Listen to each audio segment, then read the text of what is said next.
Good morning, students. Today, let us have discussion on antiemetics. What are these antiemetics and what is MSS? So first ನಾವು ಆ್ಯಂಟಿಎಮಿಟಿಕ್ಸ್ನ ಓದೋಕ್ಕಿಂತ ಮುಂಚೆ ಎಮಿಸಿಸ್ ಅಂದರೆ ಏನು ಅಂತ ತಿಳ್ಕೊಬೇಕು. ಏಕೆಂದರೆ ಆ್ಯಂಟಿಎಮಿಟಿಕ್ಸು ಎಮಿಸಿಸ್ನ ಆಪೋಸಿಟ್ಟಾಗಿ ಆ್ಯಕ್ಟ್ ಮಾಡುತ್ತೆ ಅಂತ. ಸೊ ಹಾಗಾದರೆ ಎಮಿಸಿಸ್ ಅಂದರೆ ಏನು ಅಂತ. ಎಮಿಸಿಸ್ ಅಂದರೆ ವಾಮಿಟಿಂಗ್ ಅಂತ, ಅಥವಾ ವಾಮಿಟಿಂಗ್ನ ಸೆನ್ಸೇಷನನ್ನು ಕಾಸ್ ಮಾಡುವಂತಹ ಸಿಂಪ್ಟಮ್, ಅದನ್ನು ನಾವು ನಾಸಿಯಾ ಅಂತ ಕರಿತೀವಿ. ಸೊ ಈ ವಾಮಿಟಿಂಗ್ ಹೇಗಾಗತ್ತೆ ಮತ್ತು ವಾಮಿಟಿಂಗ್ ಆಗೋಕ್ಕಿಂತ ಮುಂಚೆ ಯಾಕೆ ನಾಸಿಯಾ ಆಗತ್ತೆ? ಕೆಲವ್ರಿಗೆ ಸಡನ್ನಾಗಿ ವಾಮಿಟಿಂಗ್ ಆಗಲ್ಲ, ಅದಕ್ಕಿಂತ ಮುಂಚೆ ಹೊಟ್ಟೆ ತೊಳಸತ್ತೆ. ಸೊ ಅದು ಯಾಕಾಗತ್ತೆ? ಹೊಟ್ಟೆ ತೊಳಸಿದ ಮೇಲೆ ಅವರಿಗೆ ಏನಾಗುತ್ತೆ, ವಾಮಿಟಿಂಗು, ವಾಂತಿ ಆಗತ್ತೆ. ಸೊ ವಾಂತಿ ಆಗೋಕ್ಕಿಂತ ಮುಂಚೆ ಯಾಕೆ ಹೊಟ್ಟೆ ಆ ಥರ ತೊಳಸತ್ತೆ? ಮತ್ತು ಯಾಕೆ ನಾವು ಆ್ಯಂಟಿಎಮಿಟಿಕ್ ಡ್ರಗನ್ನು ಯೂಸ್ ಮಾಡ್ತೀವಿ? ಕೆಲವೊಂದು ವಾಮಿಟಿಂಗು ನಮಗೆ ಗೊತ್ತಿರುತ್ತೆ, ಅದು ನಮಗೆ ಯಾವುದಾದ್ರೂ ವಸ್ತುನ ಆಹಾರ ಪದಾರ್ಥನ ತಿಂದರೆ ವಾಮಿಟಿಂಗ್ ಆಗುತ್ತೆ ಅಂತ. ಮತ್ತು ಇನ್ನು ಕೆಲವು ಸತಿ ನಮಗೆ ಗೊತ್ತಿಲ್ಲದೆ ಇರೋಂಗೆ ವಾಮಿಟಿಂಗ್ ಆಗುತ್ತೆ. ನೀವು ಈ ಪಿಕ್ಚರಲ್ಲಿ ಏನನ್ನು ಅಬ್ಸರ್ವ್ ಮಾಡಬೇಕು ಅಂತಂದರೆ, you have to observe a very important part which is called medulla oblongata. ಇಲ್ಲಿ ನಾನು ಪಾಯಿಂಟರಲ್ಲಿ ತೋರಿಸ್ತಾ ಇದ್ದೀನಿ. ಆ ಬ್ಲೂ ಕಲರ್ ಇದೆಯಲ್ಲ, ಅದು it is one of the part of the nervous system which is called medulla oblongata. ನೀವು ನರ್ವಸ್ ಸಿಸ್ಟಮಲ್ಲಿ ಎಲ್ಲ ಪಾರ್ಟ್ಸನ್ನು ಕೂಡ ಓದ್ತೀರಾ. ಸೊ ಇಲ್ಲಿ ನೀವು ಇಂಪಾರ್ಟೆಂಟಾಗಿ ಏನನ್ನ ನೋಡ್ಕೋಬೇಕು ಅಂದರೆ ಮೆಡುಲ್ಲಾ ಅಬ್ಲಾಂಗೇಟಾನ ನೋಡಬೇಕು. ನಾನು ಹೇಳ್ತೀನಿ ಯಾಕೆ ಮೆಡುಲ್ಲಾ ಅಬ್ಲಾಂಗೇಟಾನ ನೀವು ಅಬ್ಸರ್ವ್ ಮಾಡಬೇಕು ಅಂತ. And this is what a complete brain, so nervous system, and this is spinal cord. So over here the medulla oblongata would have been situated. Coming to the vomiting. What is vomiting? See, vomiting, it occurs due to stimulation of emetic or vomiting center situated in medulla oblongata. ನಾನು ಆವಾಗಲೇ ಹೇಳಿದ್ನಲ್ಲ ಯಾಕೆ ನೀವು medulla ಅಬ್ಲಾಂಗೇಟಾನ ನೋಡ್ಕೋಬೇಕು ಅಂತ. ಯಾಕೆ ಅಂದರೆ ಈ ವಾಮಿಟಿಂಗ್ ಸೆಂಟರ್ ಅಂತ ಏನು ಕರಿತೀವಿ ನಾವು, ಅದು ಮೆಡುಲ್ಲಾ ಅಬ್ಲಾಂಗೇಟಾದಲ್ಲಿ ಸಿಚುಯೇಟ್ ಆಗಿರುತ್ತೆ. ಸೊ ಮೆಡುಲ್ಲಾ ಅಬ್ಲಾಂಗೇಟಾ ಸ್ಟಿಮ್ಯುಲೇಟ್ ಆದರೆ ಮಾತ್ರ, ಅಥವಾ ಮೆಡುಲ್ಲಾ ಅಬ್ಲಾಂಗೇಟಾದಲ್ಲಿ ಇರುವಂತಹ ಆ ರಿಸೆಪ್ಟಾರ್ಗಳು ಸ್ಟಿಮ್ಯುಲೇಟ್ ಆದರೆ ಮಾತ್ರ ನಮಗೆ ವಾಮಿಟಿಂಗ್ ಆಗುತ್ತೆ. ಸೊ ಹಾಗಾಗಿ ಮೆಡುಲ್ಲಾ ಅಬ್ಲಾಂಗೇಟಾನೇ ಮೇಯ್ನ್ ಆರ್ಗನ್ನು ಎಲ್ಲಿ ನಮಗೆ ವಾಮಿಟಿಂಗು ಕಾಸ್ ಮಾಡೋಕ್ಕೆ ಅವಕಾಶ ಕೊಡುತ್ತೆ ಅಂತ. So in the medulla oblongata you can see the receptor which is called CTZ. CTZ ಅಂತ ಕರಿತೀವಿ. ಆ CTZ ಅಂದರೆ chemoreceptor trigger zone ಅಂತ.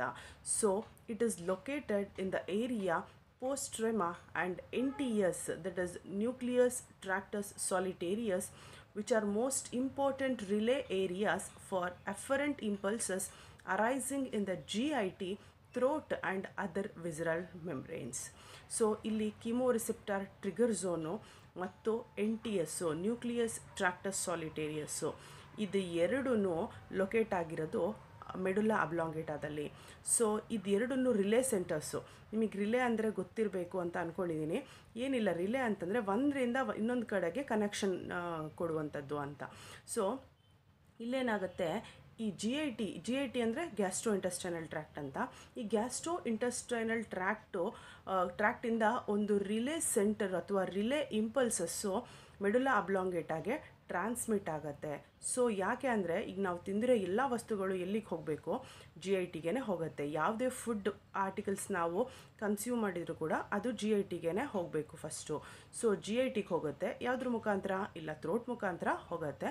ಮತ್ತು ಅಲ್ಟಿಮೇಟ್ಲಿ ಅದು ಎಲ್ಲಿ ಅಬ್ಸಾರ್ಬ್ ಆಗುತ್ತೆ ಅಂದರೆ ವಿಸ್ರಲ್ ಆರ್ಗನ್ಸಲ್ಲಿ.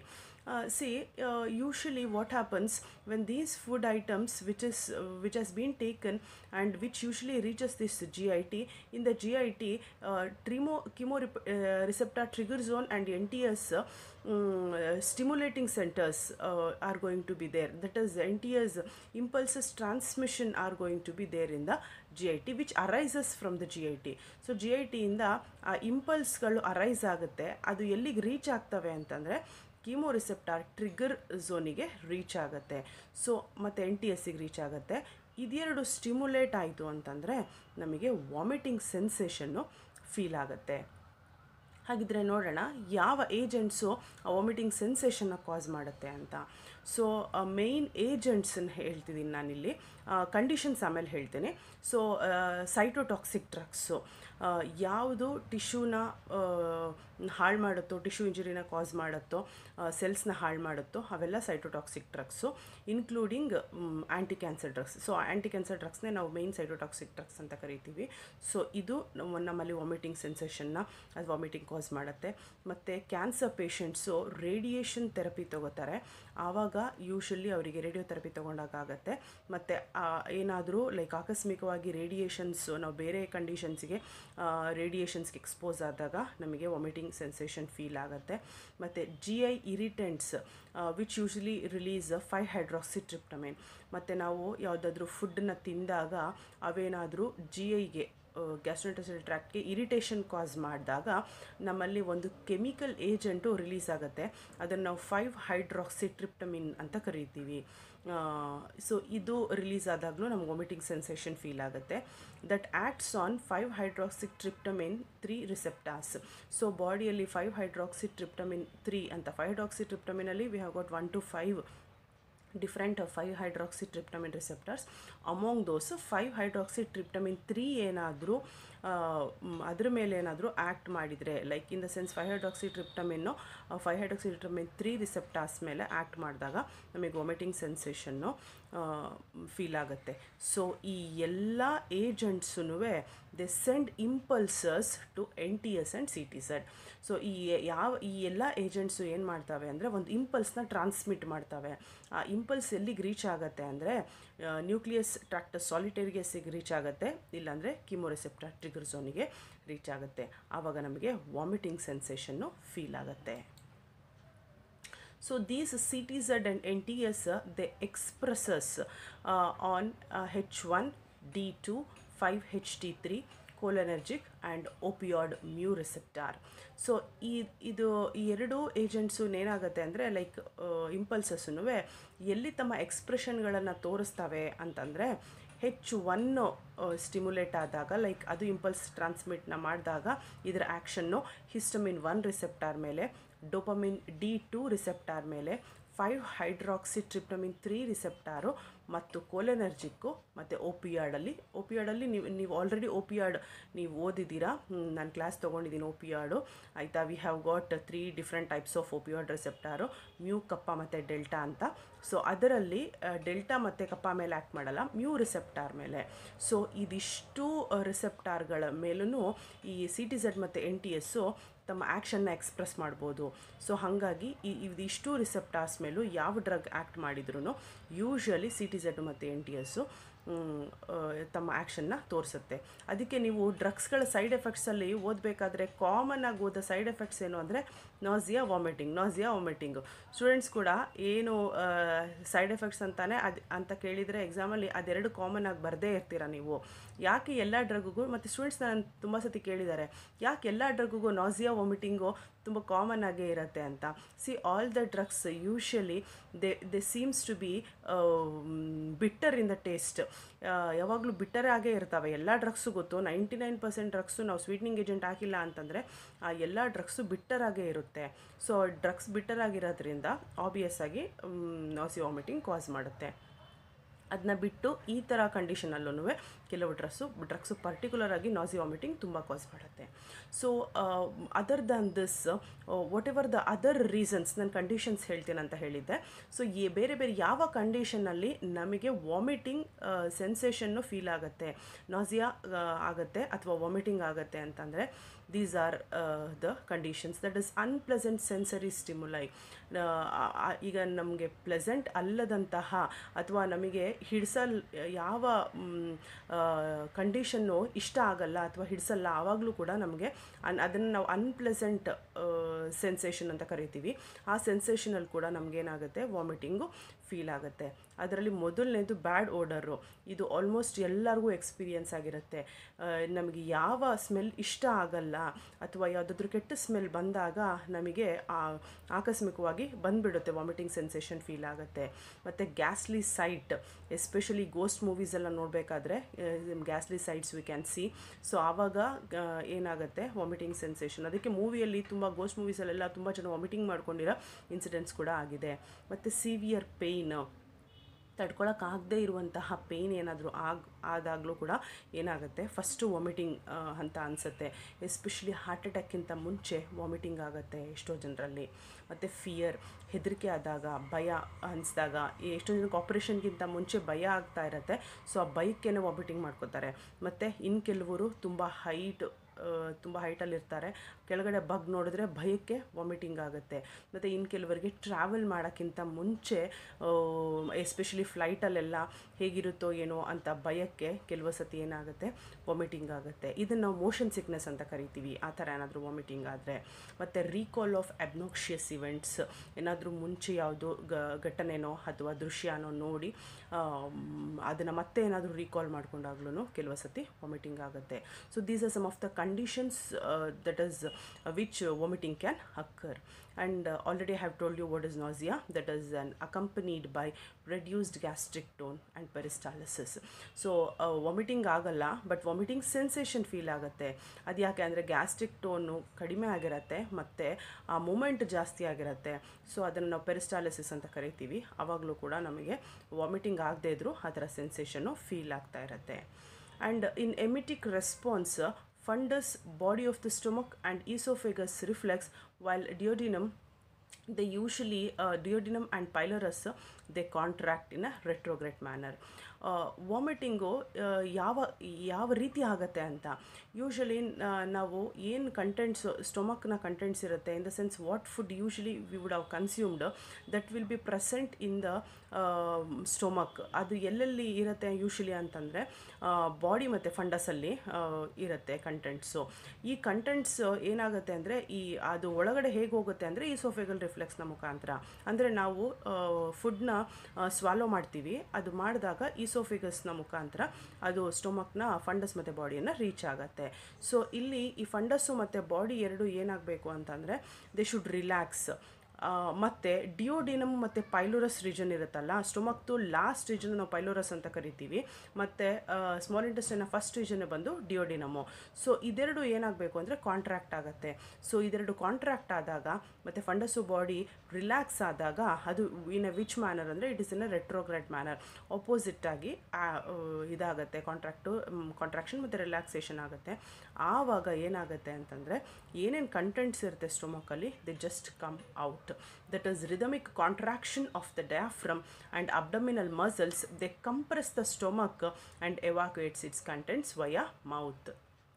ಏನು ಮಾಡುತ್ತೆ ಸ್ಟೊಮಕ್ಕು ಅಂತಂದರೆ ಅದು ಎಸ್ಪೆಷಲಿ ಡಯಾಫ್ರಮ್ ಏನು ಮಾಡುತ್ತೆ, that is A supporting muscle on which the stomach has been situated. So ಈ ಡಯಾಫ್ರಮು ಮತ್ತು ಅಬ್ಡಮಿನಲ್ ಮಸಲ್ಸು ಎರಡೂ ಕಂಪ್ರೆಸ್ ಆಗುತ್ತೆ, ಅಂದರೆ ಹಿಂಡ್ದಂಗೆ ಆಗುತ್ತೆ. ಸೊ ಆ ಕಂಪ್ರೆಷನಿಂದ ಏನಾಗುತ್ತೆ, ಏನೇನು ಕಂಟೆಂಟ್ಸ್ ಇರುತ್ತೆ ಸ್ಟೊಮಕಲ್ಲಿ ಅದೆಲ್ಲ ಎವ್ಯಾಕ್ಯುಯೇಟ್ ಆಗುತ್ತೆ, ಅಂದರೆ ಹೊರಗಡೆ ಬರುತ್ತೆ. ಹೊರಗಡೆ ಹೇಗೆ ಬರೋಕ್ಕೆ ಸಾಧ್ಯ ಅಂದರೆ it has got only one way, that is via mouth. So ಮೌತಿಂದ ಹೊರಗಡೆ ಬರುತ್ತೆ. ನಾವು ಇದನ್ನೇ ಏನಂತ ಕರಿತೀವಿ, ವಾಮಿಟಿಂಗ್ ಅಥವಾ ವಾಂತಿ ಅಂತ ಕರಿತೀವಿ. ಈ ಥರ ವಾಂತಿ ಆಗುವಂಥ ಏಜೆಂಟ್ಸ್, ವಾಂತಿ ಮಾಡಿಸುವಂಥ ಏಜೆಂಟ್ಸು ಕೂಡ ಇರುತ್ತೆ. ಅದನ್ನು the drugs which usually induce vomiting are called emetics. So ಇಲ್ಲಿ ನಮ್ಮ ಟಾಪಿಕ್ ಏನಂದರೆ ಆ್ಯಂಟಿ ಎಮಿಟಿಕ್ಸು. ಆದರೆ ಅದಕ್ಕಿಂತ ಮುಂಚೆ ನಮಗೆ ವಾಮಿಟಿಂಗ್ ಹೇಗಾಗುತ್ತೆ ಅಂತ ಗೊತ್ತಾಗಬೇಕು, ಹಾಗಾಗಿ ನಾನು ಎಮಿಟಿಕ್ಸ್ದು 2 ಎಕ್ಸಾಂಪಲ್ ಕೂಡ ತೊಗೊಂಡಿದ್ದೀನಿ. That is which acts on CTZ, that is called apomorphine. Morphine ನೀವು ಆಲ್ರೆಡಿ ಓದಿದ್ದೀರಾ, ತುಂಬ ಕಹಿ ಇರುತ್ತೆ ಅಂತ ಕೂಡ ನಾನು ಹೇಳಿದ್ದೆ, ಓಪಿಯೋಡ್ ಅನಾಲ್ಜೆಸಿಕ್ಕು. ಸೊ ಈ ಮಾರ್ಫಿನ್ನು ಏನು ಮಾಡುತ್ತೆ ಅಂದರೆ CTZ ಮೇಲೆ ಆ್ಯಕ್ಟ್ ಮಾಡುತ್ತೆ ಅಪೋಮಾರ್ಫಿನ್ನು, ಹಾಗೆಯೇ ಅದನ್ನು ಸ್ಟೊಮಕ್ ಕಂಟೆಂಟ್ನ it evacuates. And one more drug which acts reflexly on CTZ, that is ipecacuanha ಅಂತ ಕರಿತೀವಿ. ಈ ಎಪಿಕ್ಯಾಕುನಾ ಅಂತಲೇ ಅಲ್ಲ, ತುಂಬ ಡ್ರಗ್ಸು ನಾವು ನಾರ್ಮಲಾಗಿ ತೊಗೊಳ್ಳೋ ಎಲ್ಲ ಡ್ರಗ್ಸೂ ನಾನು ಅವಾಗಲೇ ಹೇಳಿದಾಗೆ ಏನಾಗಿರುತ್ತೆ ಅಂದರೆ usually they would be very bitter, ತುಂಬ ಬಿಟರ್ ಆಗಿರುತ್ತೆ. ಸೊ ಹಾಗಾಗಿ ನಮ್ಗೆ ವಾಮಿಟಿಂಗ್ ಹಾಗೆ ಆಗುತ್ತೆ. So what are antiemetics? So antiemetics are the drugs used to prevent or suppress vomiting. ಹಾಗಿದ್ರೆ ಆಂಟಿಎಮೆಟಿಕ್ಸ್ ಏನು ಅಂದರೆ ಆಪೋಸಿಟ್ ಆಗಿ ಆ್ಯಕ್ಟ್ ಮಾಡುತ್ತೆ ಎಮಿಸಿಸ್ಗೆ. ಯಾವ ಡ್ರಗ್ಗು ವಾಮಿಟಿಂಗ್ನ ಪ್ರಿವೆಂಟ್ ಮಾಡುತ್ತೋ ಅಥವಾ ವಾಮಿಟಿಂಗ್ ಸೆನ್ಸೇಷನ್ನ ಸಪ್ರೆಸ್ ಮಾಡುತ್ತೋ ಅಂಥ ಡ್ರಗ್ಸ್ನ ನಾವು ಆಂಟಿಎಮೆಟಿಕ್ಸ್ ಅಂತ ಕರಿತೀವಿ. So coming to the classification of antiemetics. So how do we classify? So it is as I told you, different receptors are there. ನಮ್ಮ ಬಾಡಿಲಿ ಬೇರೆ ಬೇರೆ ಥರ ರಿಸೆಪ್ಟಾರ್ಸ್ ಇರುತ್ತೆ. ಅದು ಅದರ ಮೇಲೆ ಈ CTZ ಮತ್ತು NTS ಅದರ ಇಂಪ್ರೆಷನನ್ನು ಹಾಕಿದಾಗ ಅಥವಾ ಈ ರಿಸೆಪ್ಟಾರ್ಸು ಸ್ಟಿಮ್ಯುಲೇಟ್ ಆಗಿ ಇಂಪಲ್ಸಸ್ನ ಟ್ರಾನ್ಸ್ಮಿಟ್ ಮಾಡಿದಾಗ ಏನಾಗುತ್ತೆ ಅಂದರೆ they'll just have action on the receptors. So ಮತ್ತು ನಾವು ಅದಕ್ಕೆ ಆಪೋಸಿಟಾಗಿ ಏನಾಗುತ್ತೆ ಆ ಥರ ಡ್ರಗ್ಸ್ನ ಕೊಡಬೇಕಾಗತ್ತೆ. ಸೊ ಅದಕ್ಕೆ ನಾವು ಅದನ್ನು ಆ್ಯಂಟಿ ಅಂದರೆ ಆಪೋಸಿಟ್ ಅಂತ. ಎಮಿಟಿಕ್ಸ್ ಯಾವುದು ವಾಮಿಟಿಂಗ್ನ ತಡೆಯುತ್ತೋ ಅದು ಆ್ಯಂಟಿಎಮಿಟಿಕ್ಸ್. ಸೊ ಆ್ಯಂಟಿಕೋಲನರ್ಜಿಕ್ಸ್ ಇದು ಕೋಲರ್ಜಿಕ್ ರಿಸೆಪ್ಟಾರ್ ಬರುತ್ತೆ. ಸೊ ಕೋಲರ್ಜಿಕ್ ರಿಸೆಪ್ಟಾರ್ ಸ್ಟಿಮ್ಯುಲೇಟ್ ಆಗುತ್ತೆ ಅಂತ ಹೇಳಿದ್ದೆ. ಸೊ ಅದಕ್ಕೆ ನಾವು ಆ್ಯಂಟಿಕೋಲರ್ಜಿಕ್ಸ್ ಯೂಸ್ ಮಾಡ್ತೀವಿ. ಅದಕ್ಕೆ ಎಕ್ಸಾಂಪಲ್ಸ್ ಏನು ಅಂದರೆ ಹಯೋಸಿನ್ ಮತ್ತು dicyclomine. And second category that is H1 antihistamines. H1 ರಿಸೆಪ್ಟಾರ್ಸ್ನ ಆಪೋಸಿಟಾಗಿ ಏನು ಆ್ಯಕ್ಟ್ ಆಗುತ್ತೋ ಅದನ್ನು H1 ಆ್ಯಂಟಿಹಿಸ್ಟಮಿನ್ಸ್ ಅಂತ ಕರಿತೀವಿ. ನೀವು ಆ್ಯಂಟಿ ಅಲರ್ಜಿಕ್ ಡ್ರಗ್ಸಲ್ಲಿ ಕೂಡ ಇದನ್ನು ಓದ್ತೀರಾ. Because we have got 2 types of histamine receptor, that is H1 and H2. So ಇಲ್ಲಿ H1 ಆ್ಯಂಟಿಹಿಸ್ಟಮಿನ್ಸು ಯಾವುದು ಅಂದರೆ ಪ್ರೋಮೆಥಾಸಿನ್ನು, ಡೈಫೆನ್ಹೈಡ್ರಮೈನು, ಸೈಕ್ಲಜಿನ್ನು ಮತ್ತು ಮೆಕ್ಲಜಿನ್ನು ಇದನ್ನು ಯೂಸ್ ಮಾಡ್ತೀವಿ. ಸೊ ಇದನ್ನು ಯೂಸ್ ಮಾಡಿದಾಗ ಕೂಡ ಏನಾಗುತ್ತೆ, ಯೂಶಲಿ ವಾಮಿಟಿಂಗು ಸ್ಟಾಪ್ ಆಗುತ್ತೆ. ದೆನ್ ನ್ಯೂರೋಲೆಪ್ಟಿಕ್ ಡ್ರಗ್ಸ್ ಅಂತ ಕರಿತೀವಿ, that is chlorpromazine and haloperidol. So these 2 drugs they can stop the vomiting. Then prokinetics ಇದು ತುಂಬ ಇಂಪಾರ್ಟೆಂಟು. ಏಕೆಂದರೆ ನಿಮ್ಮ ಸಿಲೆಬಸ್ಸಲ್ಲಿ ಎರಡನೇ ಡ್ರಗ್ಸ್ನ ಅವ್ರು ಮೆನ್ಷನ್ ಮಾಡಿರೋದು 2 categories of drug. That is one is prokinetics and second one is 5-hydroxy tryptamine antagonist. So ಇದೆರಡು ಡ್ರಗ್ಸನ್ನು ನೀವು ಓದಬೇಕಾಗತ್ತೆ. So these are the 2 drugs how usually they act ಅಂತ ಮೆಕ್ಯಾನಿಸಮ್ ಆಫ್ ಆ್ಯಕ್ಷನ್ ಇದೆರಡೇ ಡ್ರಗ್ ಇರೋದು. ಸೊ ಪ್ರೋಕೈನೆಟಿಕ್ಸಲ್ಲಿ metoclopramide, domperidone ಮತ್ತು cisapride. Then 5th category of drug which is called 5-hydroxytryptamine antagonist. 5-hydroxytryptamine antagonist ಅಂದರೆ ಯಾವುದು ಅದಕ್ಕೆ ಆಪೋಸಿಟಾಗಿ ಆ್ಯಕ್ಟ್ ಮಾಡುತ್ತೆ 5-hydroxytryptamineಗೆ, ಅದು ondansetron, granisetron. Then 6th that is adjuvant antiemetics ಅಂತ ಕರಿತೀವಿ, that is dexamethasone and benzodiazepine drugs. So ಇದೆರಡು adjuvant antiemetics. So coming to the prokinetics. So kinetics ಅಂದರೆ ನಿಮಗೆ ಗೊತ್ತಿರಬೇಕು, ನಾನು ಫಾರ್ಮಕಾಲಜಿಯಲ್ಲಿ ಬೇಸಿಕ್ ಕ್ಲಾಸಲ್ಲೇ ಹೇಳಿದ್ದೀನಿ. ಕೈನೆಟಿಕ್ಸ್ ಅಂದರೆ ಮೂಮೆಂಟ್ ಅಂತ. So prokinetics are the drug they promote gastroduodenal peristalsis and speeds up gastric emptying. So ಏನನ್ನು ಹೇಗೆ ಆ್ಯಕ್ಟ್ ಮಾಡುತ್ತೆ ಅಂತಂದರೆ ಗ್ಯಾಸ್ಟ್ರೋಡಿಯೋಡಿನಲ್ ಪೆರಿಸ್ಟಾಲಿಸಿಸ್ನ ಜಾಸ್ತಿ ಮಾಡಿಸುತ್ತೆ. ಸೊ ಮತ್ತು ಗ್ಯಾಸ್ಟ್ರಿಕ್ ಎಂಪ್ಟಿಯಿಂಗ್ ಅಂದರೆ ವಾಮಿಟಿಂಗು ಹೇಗಾಗುತ್ತೆ ಅಂತಂದರೆ ಸ್ಟೊಮಕ್ಕಲ್ಲಿ ಕಂಟೆಂಟ್ ಇದ್ದರೆ ಮಾತ್ರನೇ ನಮಗೆ ವಾಮಿಟಿಂಗ್ ಆಗೋದು. ಆ ಕಂಟೆಂಟ್ ಏನಾದರೂ ಇಂಟೆಸ್ಟೈನಿಗೆ ಮೂವ್ ಆದರೆ ಯೂಶಲಿ ವಾಮಿಟಿಂಗ್ ಚಾನ್ಸಸ್ಸು ತುಂಬ ಕಡಿಮೆ. ಇಂಟೆಸ್ಟೈನಲ್ಲಿರೋದು ಯಾವ ಕಂಟೆಂಟ್ಸೂ ವಾಮಿಟ್ ಆಗಲ್ಲ. Then we will call it as loose motion. ಅದೇನು ಸ್ಟೂಲ್ಸ್ ಫಾರ್ಮಲ್ಲೇ ಹೊರಗಡೆ ಬರಬೇಕಾಗತ್ತೆ. ಹಾಗಾಗಿ ಏನಾಗುತ್ತೆ ಅಂದರೆ ಗ್ಯಾಸ್ಟ್ರಿಕ್ ಎಂಪ್ಟಿಂಗ್ ಆಗಿಬಿಡಬೇಕು. ಅಂದರೆ ಗ್ಯಾಸ್ಟ್ರಿಕ್ ರಿಜನಲ್ಲಿ ಏನೇನಿರುತ್ತೆ, ಸ್ಟೊಮಕಲ್ಲಿ ಏನೇನಿರುತ್ತೆ, if it undergo empty or it just move into the intestine, then vomiting would have not caused. ಹಾಗಾಗಿ ಈ we have to promote the gastroduodenal peristalsis. ಗ್ಯಾಸ್ಟ್ರೋಡಿಯೋಡಿನಲ್ ಪೆರಿಸ್ಟಾಲಿಸಿಸ್ನ cause ಮಾಡಿದ ತಕ್ಷಣ ಆ ಕಂಟೆಂಟ್ಸ್ ಎಲ್ಲ ಏನಾಗ್ಬಿಡುತ್ತೆ, it moves into duodenum, then into the ileum. So ಆಮೇಲೆ ಎಲ್ಲಿಗೆ move ಆಗುತ್ತೆ ಅಂದರೆ ಅದು ಸ್ಮಾಲ್ ಇಂಟೆಸ್ಟೈನಿಗೆ ಮೂವ್ ಆಗಿಬಿಡುತ್ತೆ.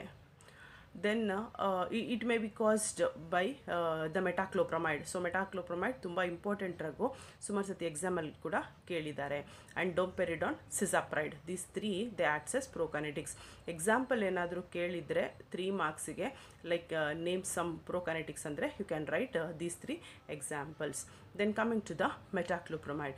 See, metoclopramide, it increases the gastric peristalsis while relaxing the pylorus and the first part of duodenum. So ಇದು ನಾನು ಆವಾಗಲೇ ಹೇಳಿದಾಗ ಗ್ಯಾಸ್ಟ್ರಿಕ್ ಪೆರಿಸ್ಟಾಲಿಸಿಸ್ನ ಇನ್ಕ್ರೀಸ್ ಮಾಡುತ್ತೆ ಮತ್ತು ಪೈಲೋರಸ್ ಏನಾಗುತ್ತೆ ಅದು ರಿಲ್ಯಾಕ್ಸ್ ಆಗುತ್ತೆ. ಸೊ ಆ first part of the duodenum in the sense it just speeds up, ಅದು ಬೇಗ ಗ್ಯಾಸ್ಟ್ರಿಕ್ ಕಂಟೆಂಟ್ಸ್ನ ಎಂಟಿ ಮಾಡುತ್ತೆ. So slight increase in the intestinal peristalsis. So ಈ ಥರ ಮಾಡಬೇಕಾದ್ರೆ ಏನಾಗುತ್ತೆ ಅಂದರೆ ಕೆಲವು ಸತಿ ಇಂಟೆಸ್ಟೈನಲ್ ಪೆರಿಸ್ಟಾಲಿಸಿಸ್ ಕೂಡ ಜಾಸ್ತಿ ಆಗುತ್ತೆ. ಸೊ ಕಂಟೆಂಟ್ಸ್ ಏನಿರುತ್ತೆ ಸ್ಟೊಮಕಲ್ಲಿ ಅದೆಲ್ಲ ಇಂಟೆಸ್ಟೈನಿಗೆ ಮೂವ್ ಆಗಿಬಿಡುತ್ತೆ. Then it acts on the CTZ. So chemoreceptor trigger zone ಇದೆಯಲ್ಲ ಅದ್ರ ಮೇಲೆ ಕೂಡ ಆ್ಯಕ್ಟ್ ಮಾಡುತ್ತೆ. ಸೊ ಹೇಗೆ ಆ್ಯಕ್ಟ್ ಮಾಡುತ್ತೆ ಅಂದರೆ the gastrokinetic action may contribute to the anti-emetic effect in addition to dopamine antagonism. ನಾನು ಅವಾಗಲೇ D1 ರಿಸೆಪ್ಟಾರ್ ಬಗ್ಗೆ ಹೇಳಿದ್ದೆ. D1 ರಿಸೆಪ್ಟಾರ್ ಏನಾದರೂ ಲೈಕ್ ಸ್ಟಿಮ್ಯುಲೇಟ್ ಆದರೆ ನಮಗೇನಾಗುತ್ತೆ ಅಂತಂದರೆ ವಾಮಿಟಿಂಗ್ ಆಗುತ್ತೆ ಅಂತ. ಅದಕ್ಕೆ ಏನು ಮಾಡ್ತೀವಿ ಅಂದರೆ ನಾವು D1 ರಿಸೆಪ್ಟಾರ್ನ ಅಂಟಗೊನೈಸ್ ಮಾಡ್ತೀವಿ, ಅದು ಆಪೋಸಿಟಾಗಿ ಆ್ಯಕ್ಟ್ ಮಾಡೋಂಗೆ ಮಾಡ್ತೀವಿ. ಸೊ ಆವಾಗ ಏನಾಗುತ್ತೆ CTZ ಅದರ ಇಂಪ್ರೆಷನನ್ನು ಡೊಪಾಮೈನ್ ಮೇಲೆ ಹಾಕಿದಾಗ ಅದು ಅಂಟಗೊನಿಸ್ಟಿಕ್ ಆ್ಯಕ್ಷನ್ನ ತೋರಿಸುತ್ತೆ. So these dopamine they delays the gastric emptying. So ಇದು ಡೊಪಾಮಿನ್ ಏನು ಮಾಡುತ್ತೆ ಅಂತಂದರೆ ಗ್ಯಾಸ್ಟ್ರಿಕ್ ಎಂಪ್ಟಿನ ಡಿಲೇ ಮಾಡುತ್ತೆ. ಸೊ ಅದೇ ಅಂಟಗೊನಿಸಮ್ ಆದಾಗ ಏನಾಗುತ್ತೆ, it just try to make the stomach to be evacuate, ಬೇಗ ಕಂಟೆಂಟ್ಸ್ ಮೂವ್ ಆಗೋ ಥರ ಮಾಡಿಬಿಡುತ್ತೆ. So it is rapidly absorbed orally. So oral ತೊಗೊಂಡ್ರೆ ಸಾಕು, ನಾವು ಟ್ಯಾಬ್ಲೆಟ್ ರೂಪದಲ್ಲಿ ತೊಗೊಂಡ್ರೆ ಸಾಕು. ಎಷ್ಟು ಡೋಸಲ್ಲಿ ತೊಗೋಬೇಕು ಅಂದರೆ 10 mg TDS or oral or intramuscular injection 10 mg ತೊಗೋಬೇಕಾಗತ್ತೆ. ಅದು ಥ್ರೈಸ್ ಡೈಲಿ ಡೋಸು. ಓರಾಲ್ ತೊಗೋಬೋದು, ಇನ್ ದ ಸೆನ್ಸ್ ವಾಮಿಟಿಂಗ್ ಪದೇ ಪದೇ ಆಗ್ತಾಯಿದ್ರೆ ಟ್ಯಾಬ್ಲೆಟ್ಸೇ ತೊಗೋಬೋದು. ಆದರೆ ವಾಮಿಟಿಂಗ್ ನಿಲ್ಲಲ್ಲ ಮತ್ತು ಓರಾಲ್ ಹೇಗೆ ತೊಗೊಳ್ಳೋದು ಅಂತ ಏನಾದರೂ ಆದರೆ ತೊಗೊಂಡ ತಕ್ಷಣ ವಾಮಿಟಿಂಗ್ ಆಗ್ತಾ ಇದೆ ಅಂತ you can take intramuscular. So IM injection ಕೂಡ ತೊಗೋಬೋದು. And overall we can use this metoclopramide, that is it may be used in the GERD, that is gastroesophageal reflux disease, for symptomatic relief. So ನಮಗೆ gastroesophageal reflux disease ಅಂತ ಆಗುತ್ತೆ. Usually ಈ ಸ್ಟೊಮಕ್ನ ಮೇಲೆ oesophagus ಇದೆ ಅಂತ ಗೊತ್ತು ನಿಮಗೆ. That is continuation of oesophagus is stomach ಅಂತ. ಸೊ ಈ ಗ್ಯಾಸ್ಟ್ರಿಕ್ ಜ್ಯೂಸ್ ಏನು ಸೆಕ್ರೇಟ್ ಆಗುತ್ತೆ ಅದು ಇಟ್ ಟ್ರಾವೆಲ್ಸ್ ಟುವರ್ಡ್ಸ್ ಅಪ್ವರ್ಡ್ಸ್.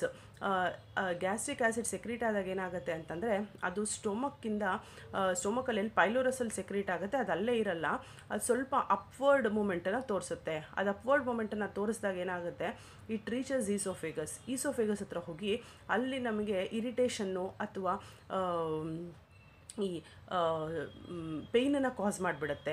ಆವಾಗ ಅದನ್ನು ನಾವು GERD ಅಂತ ಕರಿತೀವಿ, ಗ್ಯಾಸ್ಟ್ರೋ ಈಸೋಫೇಗಲ್ ರಿಫ್ಲೆಕ್ಸ್ ಡಿಸೀಸ್ ಅಂತ.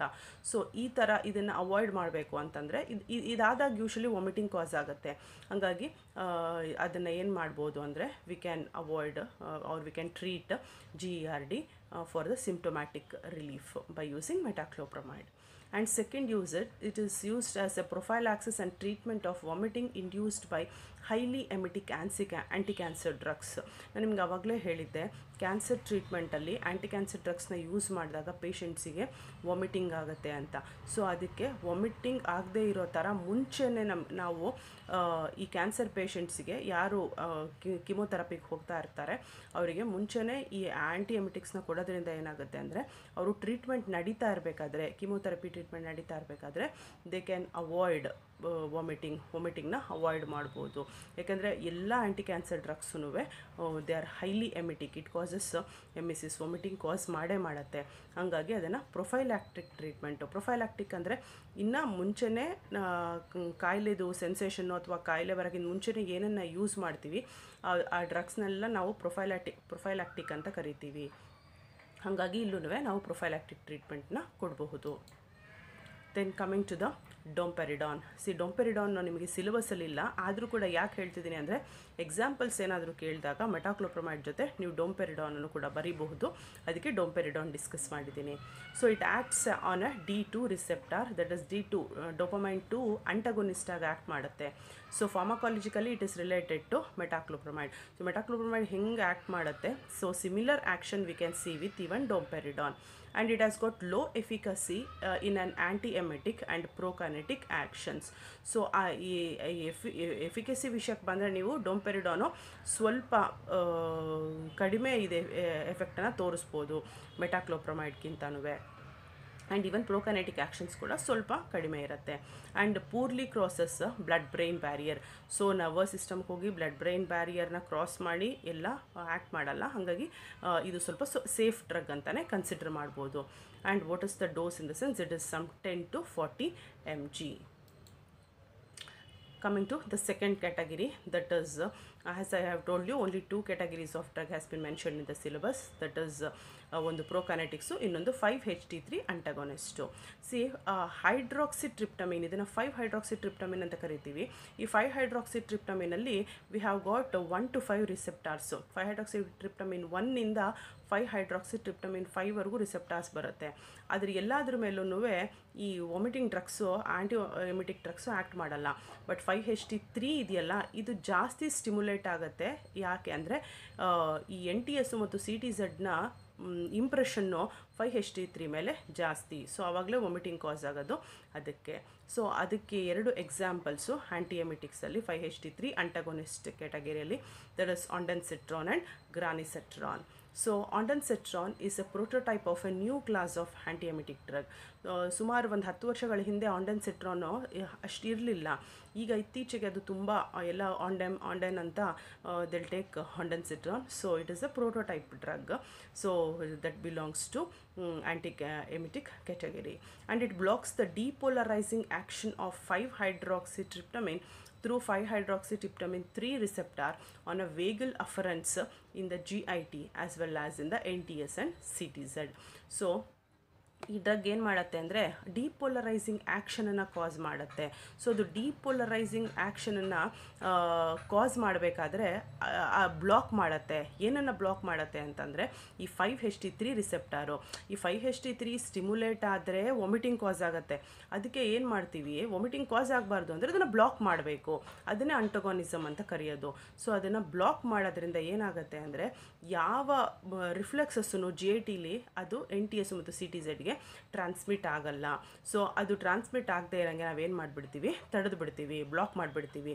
ಸೊ ಬ್ಲಾಕ್ ಮಾಡಿದಾಗ ಏನಾಗುತ್ತೆ, the GIT will never send any impulses regarding nausea or vomiting to NTS and CTZ. This is how 5-HT3 antagonists act.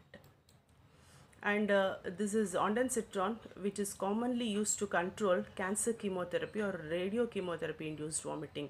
ಇದು particular ಆಗಿ ಕ್ಯಾನ್ಸರ್ ಮತ್ತು ರೇಡಿಯೋಥೆರಪಿ ಎರಡರಿಂದನೂ ಇಂಡ್ಯೂಸ್ ಆಗೋ ವಾಮಿಟಿಂಗನ್ನು ತಡೆಯುತ್ತೆ. ನಾನು ಆವಾಗಲೇ ರೇಡಿಯೋಥೆರಪಿದು ಹೇಳಿದೆ. ಸೊ ಕ್ಯಾನ್ಸರ್ ಪೇಷಂಟ್ಸ್ಗೆ ರೇಡಿಯೋಥೆರಪಿ ಕೊಟ್ಟಾಗ ವಾಮಿಟಿಂಗ್ ಆಗುತ್ತೆ ಅಂತ. ಸೊ ಅದಕ್ಕೆ ಹೇಗಿದ್ರೂ ಮುಂಚೆನೇ ಗೊತ್ತಿರುತ್ತೆ, ಪ್ಲ್ಯಾನ್ ಇರುತ್ತೆ ಯಾವತ್ತು ಕಿಮೋಥೆರಪಿ ನಡೆಯುತ್ತೆ ಅಂತ. ಹಾಗಾಗಿ ಕಿಮೋಥೆರಪಿಗೆ ಹೋಗೋಕ್ಕಿಂತ ಮುಂಚೆ ಮಿನಿಮಮ್ ಒಂದು 1/2 hour to 1 hour ಮುಂಚೆನೇ ಆ್ಯಂಟಿ ಎಮಿಟಿಕ್ಸ್ ತೊಗೊಂಡ್ಬಿಟ್ರೆ usually we can avoid vomiting. And post operative nausea and vomiting are also taken care. So ಕೆಲವು ಪೇಷಂಟ್ಸಿಗೆ ಆಪ್ರೇಷನ್ಗಿಂತ ಮುಂಚೆ ವಾಮಿಟಿಂಗ್ ಆದರೆ ಇನ್ನು ಕೆಲವ್ರಿಗೆ ಆಪ್ರೇಷನ್ ಆದಮೇಲೆ ಆಗುತ್ತೆ. ಸೊ ಹಾಗಾಗಿ ಆಪ್ರೇಷನ್ಗಿಂತ ಮುಂಚೆ ವಾಮಿಟಿಂಗ್ ಮಾಡ್ಕೋತಾರೆ ಅಂತಲೇ ಏನು ತಿನ್ನಬೇಡಿ ಅಂತ ಕೂಡ ಹೇಳಿರ್ತಾರೆ. ಬಟ್ ಆಪ್ರೇಷನ್ ಆದಮೇಲೆ ಕೆಲವೊಸ್ತಿ ವಾಮಿಟ್ ಅವಾಯ್ಡ್ ಮಾಡೋಕ್ಕಾಗಲ್ಲ, ಏನಾದ್ರು ತಿಂದ ತಕ್ಷಣ ವಾಮಿಟ್ ಆಗುತ್ತೆ. ಸೊ ಆ ಥರ ವಾಮಿಟಿಂಗ್ ತಡೆಯೋಕ್ಕೆ ಅಂತಲೂ ಯೂಶಲಿ ನಾವು ondansetron ಯೂಸ್ ಮಾಡ್ತೀವಿ. So the dose is around some 4 to 8 mg. So this completes the antiemetics class complete ಆಯಿತು. Hope you understood. Thank you for your patience listening.